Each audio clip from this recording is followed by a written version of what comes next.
Hello and welcome to True Crime Diaries. I'm Emre, and before we dive into today's story, don't forget to like, subscribe, and hit the notification bell so you never miss out on our future stories. Today's story is about a chilling figure who terrorized Kansas for decades. He was a family man, a church leader, and an employee in public service, living an unassuming life by day, and by night he was one of the most notorious serial killers in American history. The BTK killer, Dennis Rader. Join me as we unravel his double life and uncover how he eluded capture for 30 years.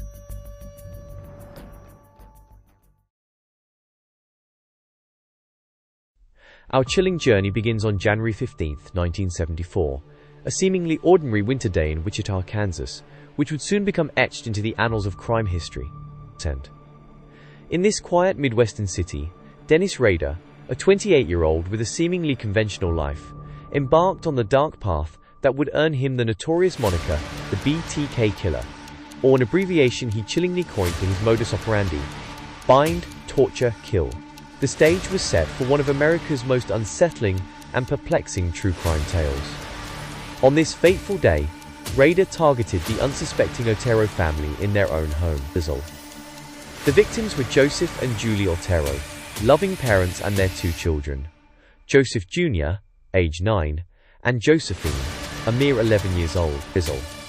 Rader, with a calculated blend of audacity and cold-bloodedness, chose to strike in the broad light of day, suggesting a cruel mastery over fear and an unsettling confidence in his ability to execute his dark intentions undetected. As Rader approached the modest family home, he quickly set his plan into motion by cutting the telephone lines. A sinister tactic designed to sever any possibility of reaching out for help, symbolizing his intent to isolate his victims both physically and psychologically. His entry into the Otero sanctuary was not one of forced violence but of calculated stealth, suggesting a chilling level of premeditation. Once inside, he confronted the family, brandishing a firearm to assert control and dismantle any hopes they had of fighting back or escaping. However, the very walls that had once echoed with familial warmth and everyday sounds would now bear witness to a harrowing tragedy. Rader's actions were methodical, each move calculated to instill maximum terror and helplessness. In a sequence of events that speaks volumes of his deranged psyche, Rader bound his victims with cords, transforming human beings into mere objects of his control, bound by fear and paralyzed in horror. Julie was the first to succumb to his monstrous grip, as Rader strangled her, extinguishing her life without mercy, followed by her husband Joseph, who fought valiantly, but ultimately in vain. What must have gone through Rader's mind during these horrific acts? Did he feel any semblance of humanity as he watched life drain from their eyes? His actions suggest otherwise, viewing each horrifying act as part of a twisted project, reflecting a mind deeply detached from human compassion. The brutality continued, with young Joseph Jr. and little Josephine, whose innocent worlds were abruptly shattered beyond repair. The depth of inhumanity displayed yet again as Rader took what he perceived as trophies, items stolen from the scene, symbols of dominance, and reminders of his malevolent triumph. This ghastly act would serve not as a moment of repentance, but as a dark catalyst, propelling Rader further into his sinister desires. As we unravel the intricate web of Rader's double life, the question lingers: how did a man, perceived by his community as ordinary, harbor such depths of evil? The Otero family murders marked the genesis of a reign of terror that would haunt Wichita for decades, an ominous prelude to a narrative woven with deception, cruelty, and chilling mystery. Stay with us as we delve deeper into the deranged mind of Dennis Rader, exploring how such darkness can hide in plain sight, awaiting the next opportunity to strike.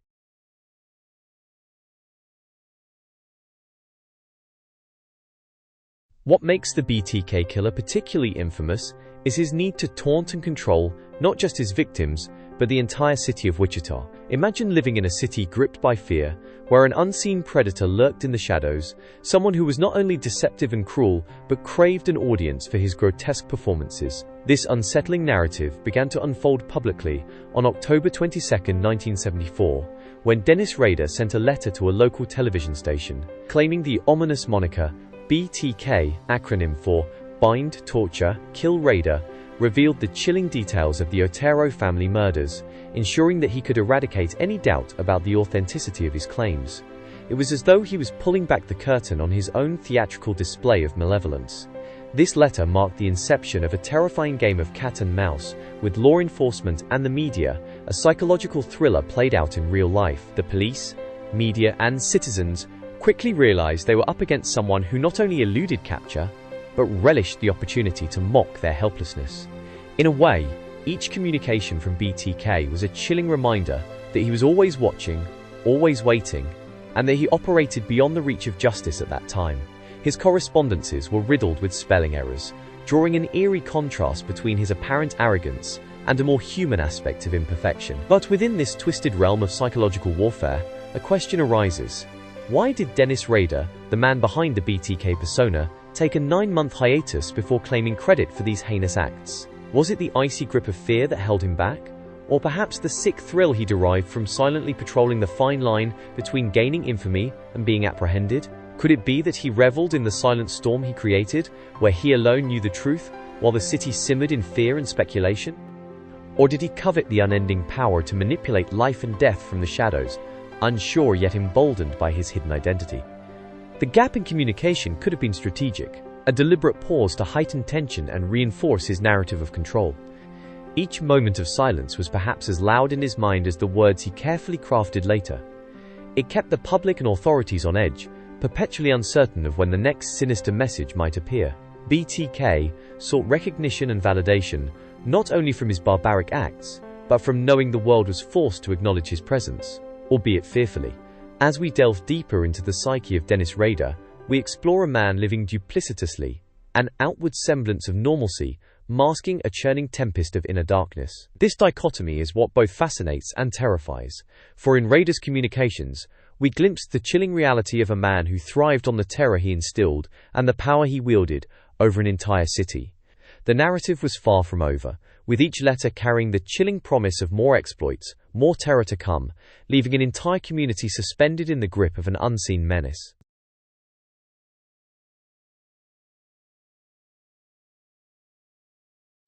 As the 1970s continued, BTK's reign of terror showed no signs of slowing. In a chilling pattern, the killer struck again on April 4, 1974. Good pattern also. Just months after the horrific Otero family murders, Catherine Bright became his next victim. Like a spectre in the night, BTK violently ended her life in a manner that echoed the gruesome brutality of his previous crime. Her brother, Kevin, also fell into the killer's path that day, but against all odds and despite life-threatening injuries, he survived the encounter. Kevin's survival would prove to be both a potential break for investigators and a haunting reminder of how close he came to death. The year 1977 brought more darkness over Wichita. The names Shirley Vidden and Nancy Fox would soon be synonymous with unsolved terror. Shirley Vidden was brutally murdered in her own home, infusing fear into the hearts of ordinary residents who began to question how safe they truly were. Similarly, Nancy Fox's murder was characterized by the disturbing meticulousness that had become BTK's hallmark. All these murders shared chilling similarities. Each victim was carefully selected, stalked, and ruthlessly executed. As fear gripped the community, the police faced escalating pressure to catch this phantom killer who seemed to vanish without a trace after every heinous act. Despite an increasing number of victims, law enforcement found themselves mired in frustration. Rader's crimes were marked by an eerie precision. He meticulously avoided leaving behind any DNA evidence, a feat that baffled even the most seasoned detectives. Crime scenes were cold and clinical, manipulated so expertly that any valuable trace of the killer seemed either absent or inconsequential. With every move he made, BTK seemed to mock law enforcement, feeding into his desire for control and notoriety, all while maintaining an unremarkable facade in his daily life. The killer's ability to evade capture lay not only in his forensic foresight, but also in the double life he led. By day, Dennis Rader was a dependable professional, a family man perceived by neighbors as ordinary, even mundane. He blended seamlessly into his community, donned a mask of normalcy, and raised no suspicion as a killer. It was as if he were invisibly walking between two worlds, one of family barbecues and community service, the other of deceit and murder. How did this unassuming figure manage to compartmentalize his life so flawlessly? Was it ironclad self-control, or did he derive some thrill from deluding those closest to him? Perhaps it was both. Each time Rader acted on his dark impulses, he seemed to grow more emboldened. Even as fear and paranoia spread among the public and frustrations mounted in police circles, Dennis Rader remained calm, calculating, and eerily unsuspected in his double life. A true embodiment of chaos cloaked in normalcy. As the investigation dragged on with no end in sight, an anxious and terrified city was left to wonder if they would ever be free from the shadowy grasp of the BTK killer.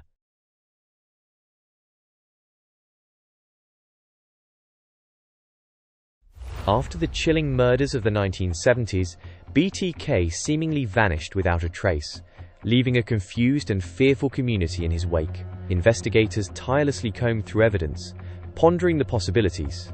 Had he been apprehended for an unrelated crime? Had he met his end, or simply decided to stop his grisly activities? The answers evaded them for years. Away. Unknown to both the authorities and the public, Dennis Rader, the man behind the BTK moniker, had not truly retired from his sinister inclinations. Instead, he had cloaked himself under the guise of normalcy. Throughout more than a decade of silence, Rader meticulously crafted a facade of an ordinary life, a life that any outsider might envy. In 1971, he married Paula Dietz, beginning what appeared to be a conventional family life. Together, they raised 2 children, in a home filled with the mirage of warmth and stability. To his neighbors, Dennis was the epitome of a devoted family man. He was not just involved in his community, but was a pillar of it, taking on the role of a Cub Scout leader. At Christ Lutheran Church, he wasn't merely a member, but the very president of the church council, a position that spoke of trust and moral standing. Outside his family and church, Rader upheld the image of a committed civil servant.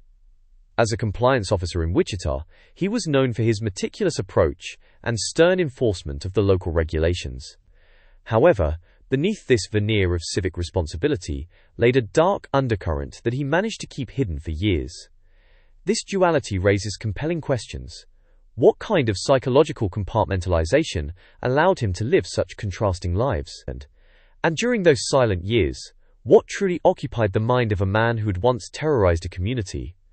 Was it his growing responsibilities as a family man and community leader that temporarily sated his darker urges? Or was it the thrill of successfully maintaining such an audacious ruse that kept him content? The decade of silence was not a period of reformation or redemption, but perhaps a suspenseful intermission in his deviant saga. As the years slipped by, curiosity builds anew. What internal or external catalysts awakened the dormant predator within Dennis Rader to resurface after such a prolonged hiatus? Was it a mere need for recognition, a provocation unknown to us, or an insidious plan all along? As we delve deeper, the unsettling mystery of his reemergence beckons exploration.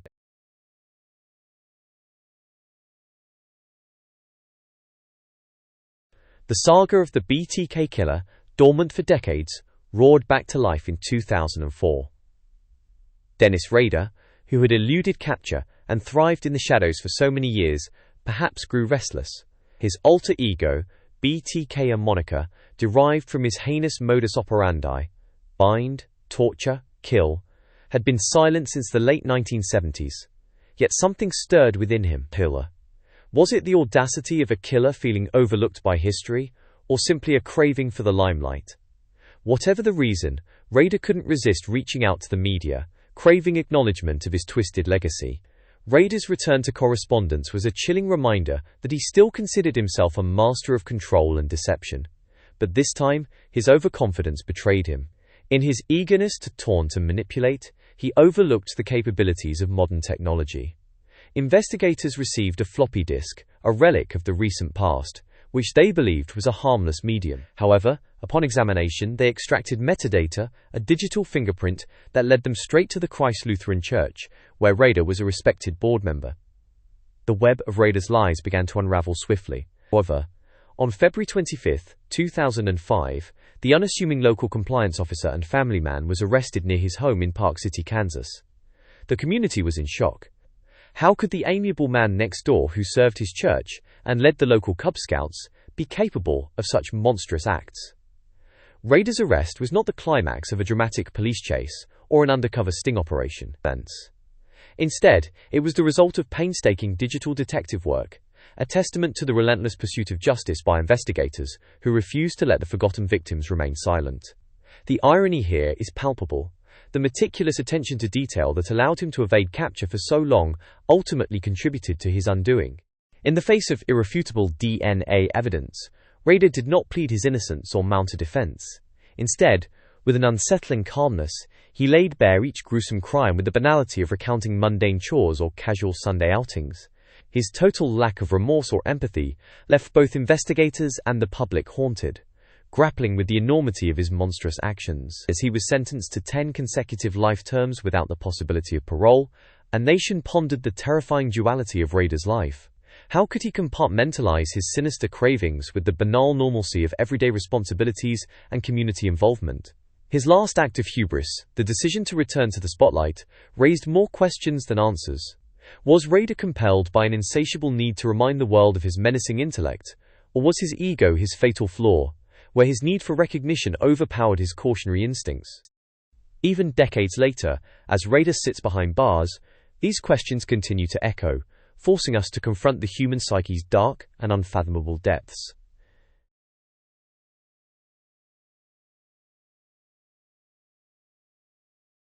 Understanding the perplexing duality of Dennis Rader, infamously known as the BTK killer, raises compelling questions about the nature of evil and the human psyche. Throughout history, society has grappled with the enigma of how individuals can seamlessly lead double lives, embodying both the chilling visage of a predator and the comforting presence of a neighbor, friend, or respected community leader. Dennis Rader's case is one of the most unnerving illustrations of this phenomenon. For over 3 decades, Rader lived among the unsuspecting residents of Wichita, Kansas, while committing a series of brutal murders, secure in his clandestine identity as the BTK killer, a moniker he devised, representing his modus operandi: bind, torture, kill. By day, Rader was a municipal compliance officer, a Boy Scout troop leader, and a church president. He portrayed an image of stability and normalcy, forming relationships and building a family, all while concealing his darker urges. The sharp contrast between Rader's public persona and his heinous acts compels us to wonder how such compartmentalization was possible. The psychological mechanisms that allowed Rader to maintain these distinct identities continue to captivate criminologists and psychologists. Did he experience genuine remorse, or did he wear his mask so convincingly that even he began believing in his facade? It's a chilling thought to consider the possibility of others like him navigating daily life unnoticed. The BTK case shattered the illusion of safety and normalcy within the Wichita community, leaving an indelible scar on its collective consciousness. Families of the victims, forever altered by Rader's actions, are forced to confront the unending specter of loss. The chilling reality that evil could be lurking beneath the surface of a seemingly benign neighbor forced this community, and by extension, others, to reckon with the shadows that could be hiding in plain sight. As we reflect on these haunting events, we must ask ourselves, what have we learned? Rader's arrest and subsequent confessions revealed the vulnerabilities in societal perceptions of safety and the ease with which a predator can blend into the fabric of everyday life.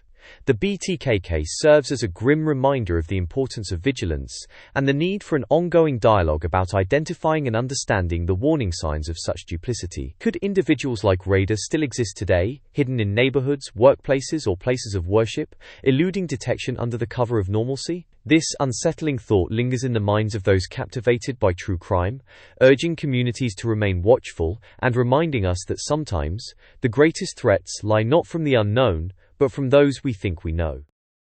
As society continues to explore these dark recesses of human nature, the case of Dennis Rader serves as both a cautionary tale and a persistent question mark, urging us to be more aware of the potential for darkness within our midst. Thanks for watching. If you enjoyed this story, don't forget to like, subscribe, and hit the notification bell for more true crime stories. As we continue to explore these dark tales, remember, being informed can be your greatest tool in understanding the world around you. Until next time, stay safe and keep watching the True Crime Diaries.